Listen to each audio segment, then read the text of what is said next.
الحمد لله رب العالمين والصلاة والسلام على سيد الأنبياء والمرسلين أما بعد قال النبي صلى الله عليه وسلم إنما الأعمال بالنيات وإنما لكل امرئ ما نوى۔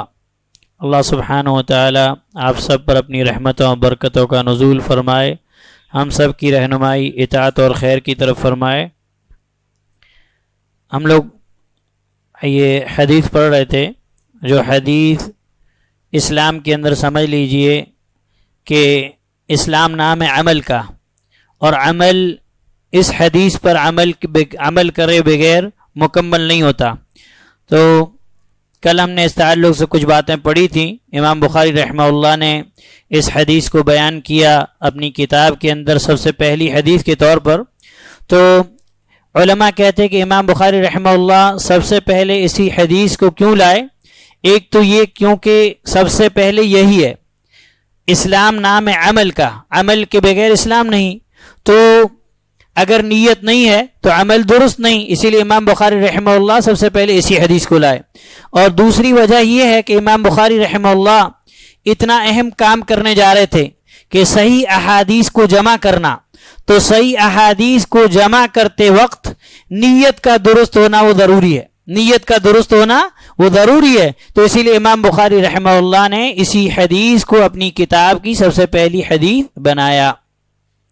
اسی طریقے سے امام نووی رحمہ اللہ نے بھی اس حدیث کو اپنی کتاب کی پہلی حدیث کے طور پر ذکر کیا، اور آپ کو جیسے کل بتایا گیا تھا کہ اس حدیث کو صحابہ میں سے روایت کرنے والے اکیلے حضرت عمر رضی اللہ تعالیٰ عنہ ہی ہیں، لیکن یہ حدیث صحیح ہے کیونکہ صحیح بخاری کی حدیث ہے۔ اور اسی طریقے سے قرآن کریم کی کئی آیات ایسی ہیں جو اس حدیث کی تائید کرتی ہیں۔ مثال کے طور پر اللہ سبحانہ وتعالی بیان فرماتا ہے کہ وَمَا تُنْفِقُونَ إِلَّا ابْتِغَاءَ وَجْهِ اللَّهِ، کہ تمہیں صرف اللہ سبحانہ وتعالی کی رضامندی کی طلب کے لیے خرچ کرنا چاہیے، وجہ اللہ، صرف اللہ کی رضا کے لیے خرچ کرنا چاہیے۔ تو عمل جو ہے وہ اللہ کے لیے خالص ہونا چاہیے۔ اسی طریقے سے ایک مشہور آیت سورہ فتح کی جس کے اندر اللہ کے نبی صلی اللہ تعالیٰ نے اللہ کے نبی صلی اللہ علیہ وسلم کا ذکر کیا، پھر صحابہ کا ذکر کیا، پھر ان کی صفات کو ذکر کیا، پھر اللہ تعالیٰ نے آخر میں فرمایا کہ تراہم رکعا سجدا یبتغون فضلا من اللہ ورضوانا، کہ تم ان کو دیکھو گے رکوع کرتے ہوئے، سجدہ کرتے ہوئے، اور وہ یہ رکوع اور سجدہ یہ ساری عبادتیں کیوں کرتے ہیں؟ فضلا من اللہ ورضوانا، اللہ سبحانہ وتعالی کی رضامندی کے لیے اور اللہ سبحانہ وتعالی کی خوشنودی کے لیے۔ اور اسی طریقے سے اللہ کے نبی صلی اللہ علیہ وسلم کی ایک حدیث ہے، امام ابن عثیمین رحمہ اللہ بیان فرماتے ہیں سعد بن ابی وقاص رضی اللہ تعالی عنہ سے، اللہ کے نبی صلی اللہ علیہ وسلم نے فرمایا وَاعْلَمْ أَنَّكَ لَن تُنْفِقْ نَفَقَةً تَبْتَغِي بِهَا وَجْهَ اللَّهِ إِلَّا أُجِرْتَ عَلَيْهَا حَتَّى مَا تَجْعَلَهُ فِي امْرَأَتِكَ وفی روایت اخری حتی ما تجعل فی فم امرأتک۔ آپ صلی اللہ علیہ وسلم فرمایا رسعات سے کہ جان لو تم جو کچھ بھی اللہ سبحانہ وتعالی کی رضا کے لیے خرچ کرتے ہو اس کا تمہیں اجر ملے گا، یعنی تم جو بھی معمولی سے معمولی چیز بھی اللہ کی راہ میں خرچ کرتے ہو تو تمہیں اس کا اجر دیا جائے گا۔ یہاں تک کہ آپ نے فرمایا کہ اگر تم ایک لقمہ اٹھا کر کے اپنی عورت اپنی بیوی کے منہ میں رکھتے ہو تو اس کا بھی تمہیں اجر دیا جائے گا۔ تو نیت جو ہے یہ دین اسلام کے اندر سب سے اہم چیز ہے، لیکن جیسا کہ آپ کو بتایا گیا کہ نیت کا تعلق دل سے ہے، تو نیت ہم کسی کی نیت کو نہیں جان سکتے، نیت کو بندہ خود جان سکتا ہے اور اللہ جان سکتا ہے۔ اسی لیے ہم لوگوں کو سب سے زیادہ جس چیز میں احتیاط کرنا وہ یہ کہ کسی کی نیت پر حملہ نہیں کرنا ہے، کہ اس کے اندر تقوی نہیں ہے، یہ دکھاوے کے لیے کر رہا ہے، یہ دکھاوے کے لیے خرچ کر، یہ ہمیں نہیں معلوم۔ اگر وہ دکھاوے کے لیے نہیں کر رہا تو ہمارے اعمال برباد ہو سکتے ہیں، کیونکہ نیت صرف بندہ جانتا ہے اور رب جانتا ہے، اس کے علاوہ تیسرا کوئی آدمی جان ہی نہیں سکتا، کیونکہ اس کا جو جگہ ہے مکان ہے وہ دل ہے، تو دل کی باتیں انہ علیم بذات الصدور، سینوں کے بیدوں کو جاننے والا کون ہے؟ اللہ ہے۔ اسی لیے کبھی بھی ہمیں کسی کی نیت پر حملہ نہیں کرنا چاہیے۔ اس لیے امام مکحول رحمہ اللہ ایک بہت بڑے امام ہیں، آپ فرماتے ہیں میں نے یہ پہلے بھی غالباً یہ قول پیش کیا تھا، وہ فرماتے ہیں کہ ایک آدمی نماز پڑھ رہا تھا اور میں نے اس کو نماز پڑھتے ہوئے دیکھا تو میں نے اپنے دل کے اندر یہ مطلب سوچا کہ یہ آدمی دکھاوے کے لیے، ریاکاری کے لیے نماز پڑھ رہا ہے، تو آپ فرماتے ہیں کہ اللہ تعالی نے مجھے 1 سال کے لیے مجھ سے میرے آنسو رونا چھین لیا۔ یہ اتنی بڑی چیز ہے، اسی لیے کسی کی نیت پر حملہ مت کیجیے۔ کون تقوی والا ہے، کون کس لیے کر رہا ہے، یہ اللہ کو معلوم اور کسی کو نہیں معلوم۔ کیوں؟ کیونکہ نیت جو ہے اس کا مکان دل ہے، اور دلوں کے بیدوں کو جاننے والا کون ہے؟ اللہ سبحانہ و تعالی ہے۔ اسی لیے اللہ کے نبی صلی اللہ علیہ وسلم فرمایا انما الاعمال بالنیات وانما لكل امرئ ما نوى، کہ اعمال کا دار و مدار نیتوں پر ہے اور ہر آدمی کے لیے وہی ہے جس کی وہ نیت کرے۔ اب ہم اس عبارت کو دیکھ رہے ہیں، عربی گرامر کو ہم دیکھیں، بلاغت کو دیکھیں تو علامہ ابن عثیمین رحمہ اللہ بیان فرماتے ہیں انما، یہ لفظ ایسا ہے جو حصر پر دلالت کرتا ہے۔ حصر یعنی کسی چیز کو کسی کے اندر سمیٹ دینا، یعنی عمل نیت کے بغیر ہے ہی نہیں، عمل نیت کی درستگی کے بغیر ہے ہی نہیں، چاہے آدمی کتنا ہی کر لے، اگر نیت درست نہیں تو عمل بھی درست نہیں۔ اسی لیے آپ نے فرمایا انما الاعمال بالنیات، پھر آپ نے اس نیت کے لفظ کو دوبارہ تکرار کیا کہ وَإِنَّمَا لِكُلِّ امْرِئٍ مَّا نَوَى، کہ ہر آدمی کے لیے وہی ہے جس کی وہ نیت کرے۔ آپ نے دوبارہ اس لفظ کو ریپیٹ کیا تو یہ بھی نیت کی جو اہمیت کو واضح کرتا ہے۔ جب کسی چیز کی تکرار کی جائے تو مطلب یہ ہے کہ وہ چیز بہت اہم ہے۔ اور دوسری بات، یہ جو لفظ ہے انما الاعمال بالنیات، یہ آپ صلی اللہ علیہ وسلم کا جوامع الکلم ہے۔ آپ جانتے ہیں کہ نیت کتنی اہم چیز ہے۔ اللہ کے نبی صلی اللہ علیہ وسلم نے اس اہم چیز کو 3 الفاظ کے اندر جمع کر دیا، انما الاعمال بالنیات۔ یہ آپ صلی اللہ علیہ وسلم، اسی لیے آپ صلی اللہ علیہ وسلم فرمایا کہ اوتیت جوامع الکلم، کہ مجھے جوامع الکلم دیا گیا، یعنی ایسے کلمات جو اگر ہم گنے تو اس کے اعتبار سے کم، لیکن معنی اور مفہوم کے اعتبار سے بہت زیادہ وسیع۔ اب اگر ہم نیت پر خطبہ دینا چاہیں، دروس دینے چاہیں تو کئی دروس ہو سکتے ہیں، مہینوں گزر سکتے ہیں، اور اللہ کے نبی صلی اللہ علیہ وسلم نے اپنے اس مختصر جملے کے اندر اس کو بیان کر دیا۔ اور دوسری بات یہ ہے کہ اللہ کے نبی صلی اللہ علیہ وسلم نے آگے فرمایا وَمَنْ كَانَتْ هِجْرَتُهُ لِدُنْيَا يُصِيبُهَا أَوْ امْرَأَةٍ يَنْكِحُهَا فَهِجْرَتُهُ إِلَى مَا هَاجَرَ إِلَيْهِ، یعنی اس سے پہلے حدیث کہ اللہ کے نبی صلی اللہ علیہ وسلم فرمایا کہ جس نے اللہ اور اللہ کے رسول کے لیے ہجرت کی تو اس کی ہجرت اللہ اور اس کے رسول کے لیے ہے، اور جس نے ہجرت کی دنیا کے لیے، دنیا کو حاصل کرنے کے لیے یا کسی عورت کے لیے، تو اس کی ہجرت اسی کے لیے ہے۔ یہ حدیث پوری حدیث ہے۔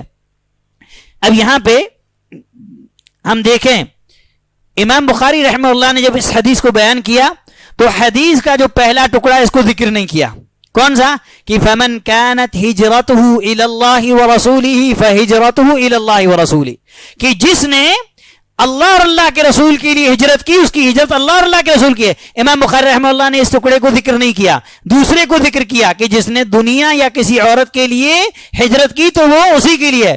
تو شیخ عبدالعزیز الراجحی رحمہ اللہ بیان فرماتے ہیں کہ علماء کہتے ہیں کہ امام بخاری رحمہ اللہ کا پہلے ٹکڑے کو ذکر نہ کرنا یہ اس لیے ہے کہ امام بخاری رحمہ اللہ نے اس کو اس لیے ذکر نہیں کیا اپنے آپ کی تزکیہ سے بچنے کے لیے، کہ کہیں ایسا نہ ہو کہ میں جو یہ لکھ رہا ہوں، میں جو یہ کام کر رہا ہوں تو میں لوگوں کو بتاؤں یا لوگ یہ محسوس کریں کہ امام بخاری یہ اللہ کے لیے کر رہے ہیں۔ نہیں، ورع کے طور پر، تقوی کے طور پر آپ نے اس ٹکڑے کو ذکر نہیں کیا، حالانکہ دوسری جگہ آپ نے ذکر کیا۔ یہ امام بخاری رحمہ اللہ کی بہت بڑی فقہ اور آپ رحمہ اللہ کا بہت بڑا ورع اور تقوی ہے۔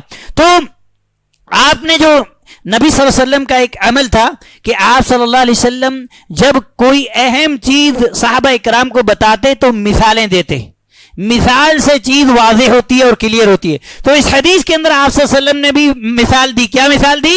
کہ جس کی ہجرت اللہ اور اللہ کے رسول کے لیے ہے تو اس کی ہجرت اللہ اور اللہ کے رسول کے لیے. یا ہجرت کرنا بہت بڑا ثواب اور نیکی کا کام. اور ہجرت کہتے کس کو ہے؟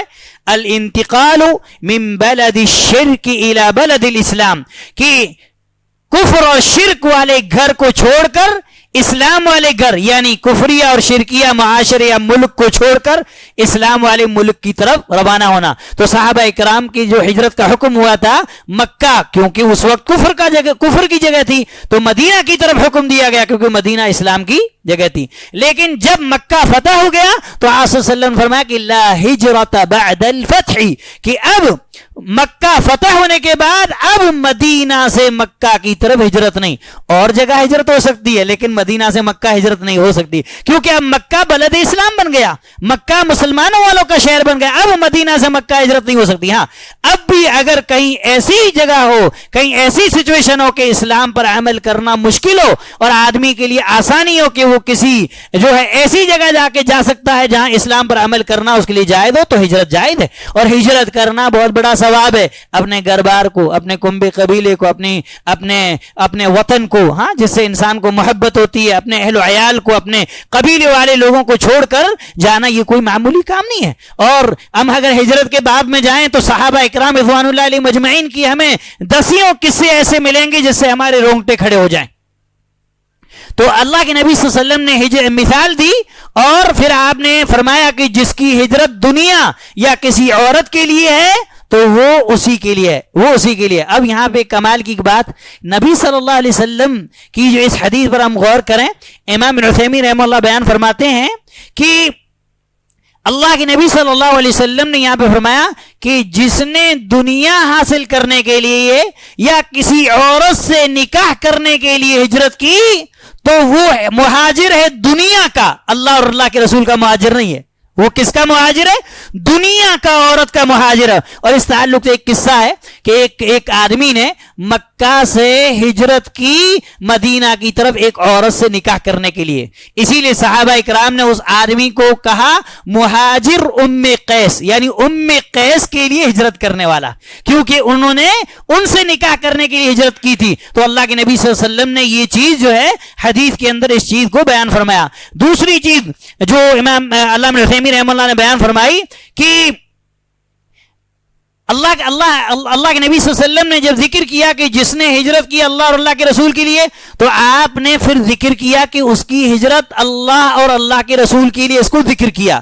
لیکن جب آپ نے کہا کہ جس نے ہجرت کی دنیا کے لیے یا کسی عورت سے نکاح کرنے کے لیے، تو آپ نے پھر یہ نہیں کہا کہ فَهِجْرَتُهُ إِلَى دُنْيَا أَوْ إِلَى امْرَأَةٍ، کہ اس کی ہجرت دنیا یا عورت کے لیے نہیں.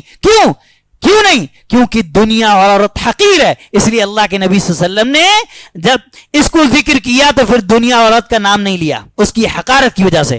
لیکن اللہ کے نبی صلی اللہ علیہ وسلم نے اللہ اور اللہ کے رسول کا نام لیا کیونکہ دونوں عظیم ہیں. اللہ سے بڑھ کر کوئی عظیم نہیں اور اللہ کے بعد سب سے بڑی عظمت والی ہستی محمد رسول اللہ صلی اللہ علیہ وسلم ہے. تو یہ دنیا عورت کی حقارت کا اس میں جو ہے ذکر ہے، اس لیے اللہ کے نبی صلی اللہ علیہ وسلم نے اس چیز کو بیان کیا. ہم اللہ تعالیٰ سے دعا کرتے ہیں کہ اللہ سبحانہ و تعالیٰ ہمیں اس حدیث پر عمل کرنے کی توفیق نصیب فرمائے، اور انشاءاللہ اس حدیث کی جو شرح باقی ہے وہ ہم اگلے دروس میں کرتے رہیں گے. اللہ سے دعا ہے کہ اللہ ہم سب کی نیتوں کو خالص بنائے. اے اللہ ہمارے ہر چھوٹے بڑے ہر عمل کو تو اپنی رضا کے لیے انجام دینے کی توفیق نصیب فرما. اے اللہ اگر ہماری نیتوں کے اندر خلل آئے تو اس کی اصلاح کرنے کی توفیق نصیب فرما. اے اللہ سبحانہ و تعالی تو ہماری دلوں کا مالک ہے. اے اللہ ہماری دلوں کو تیری اطاعت اور تیری ثابت قدمی پر موڑ دے. اے اللہ سبحانہ و تعالی ہمارے دلوں کو کجروی سے دور فرما. اے اللہ سبحانہ و تعالی ہمیں جب تک زندہ رکھ اس دار فانی کے اندر توحید و سنت پہ زندہ رکھ. جب ہمارا خاتمہ فرما تو توحید و سنت پر خاتمہ فرما. وصلی اللہ علیہ وسلم وبارک علی نبینا محمد وعلی آلہ وصحبہ اجمعین ومن تبعهم بإحسان الى یوم الدین. سبحانک اللہم وبحمدک اشہد ان لا الہ الا انت استغفرک واتوب الیک.